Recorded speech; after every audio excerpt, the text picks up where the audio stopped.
नमस्कार, मैं हूं जूली। आप इस वक्त देख रहे हैं the India top. Lalu Yadav के बड़े लाल तेज प्रताप यादव की मुश्किलें कम होने का नाम ही नहीं ले रही। एक मुसीबत खत्म नहीं होती है कि दूसरी मुसीबत उनके सामने आकर के खड़ी हो जाती है। इस बार इनकी परेशानी का सबब है इनका खुद का संगठन छात्र जनशक्ति परिषद।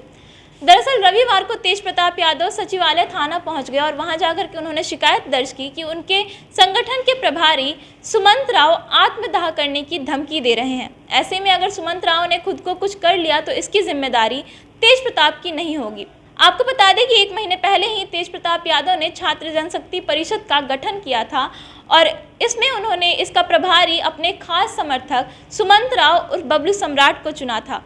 कुछ दिन पहले जिस कार्यक्रम के दौरान उन्होंने अपने पिता लालू यादव को बंधक बनाकर रखे जाने की बात कही थी, उस कार्यक्रम का आयोजन भी बबलू सम्राट ने ही किया था। लेकिन अब यही बबलू सम्राट तेज प्रताप यादव के सिर का दर्द बन गए हैं। वो उन्हें आत्मदाह करने की धमकी दे रहे हैं।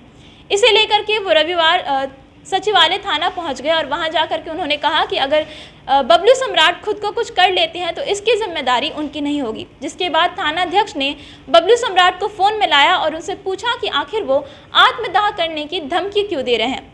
इसके बाद बबलू सम्राट ने जो कुछ भी कहा उसे सुनकर आप भी चौंक जाएंगे।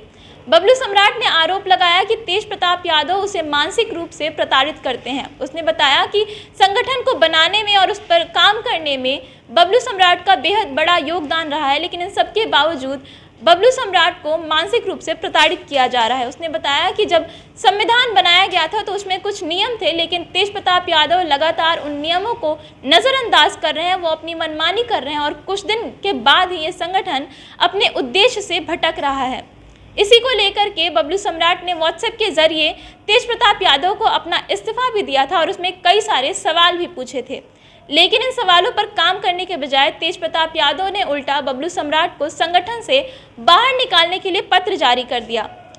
बबलू सम्राट ने बताया कि उसने कई सवाल पूछे थे, जिसमें यह भी था कि संविधान जब बनाया गया था तो उसमें ये नियम बनाया गया था कि पार्टी का प्रवक्ता किसी शिक्षक को ही चुना जाएगा, लेकिन इन सभी नियमों को तेज प्रताप यादव ने बार बार नज़रअंदाज किया। इसी की वजह से परेशान होकर के उसने अपना इस्तीफा दे दिया, लेकिन इसके बाद उसे मानसिक रूप से प्रताड़ित किया जाने लगा।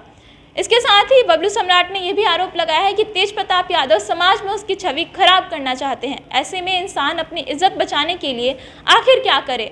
बबलू सम्राट ने कहा कि अगर किसी संगठन पर सवाल खड़े करना कोई गुनाह है तो बेशक पुलिस उस पर कार्रवाई करे। आपको बता दें कि जब से तेज प्रताप यादव ने ये संगठन बनाया है छात्र जनशक्ति परिषद, तब से ही लगातार उनकी मुश्किलें बढ़ती जा रही हैं। कुछ दिन पहले तारापुर सीट से उपचुनाव लड़ने के लिए निर्दलीय प्रत्याशी संजय कुमार यादव ने अपना नामांकन दर्ज कराया था, जिसके बाद उन्होंने बताया था कि वो छात्र जनशक्ति परिषद की तरफ से चुनाव लड़ेंगे।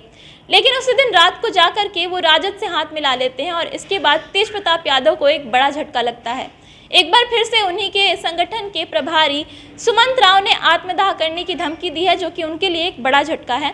तो तेज प्रताप यादव की मुश्किलें लगातार बढ़ती ही जा रही हैं। फिलहाल इस वीडियो में इतना ही। इसी तरीके की और भी कई खबरें हम आप तक पहुंचा रहे हैं। अगर आप उन खबरों को देखना चाहते हैं तो हमारे चैनल को सब्सक्राइब कर लें। अगर ये वीडियो हमारे फेसबुक पेज पर देख रहे हैं तो पेज को लाइक और फॉलो ज़रूर कर लें। धन्यवाद।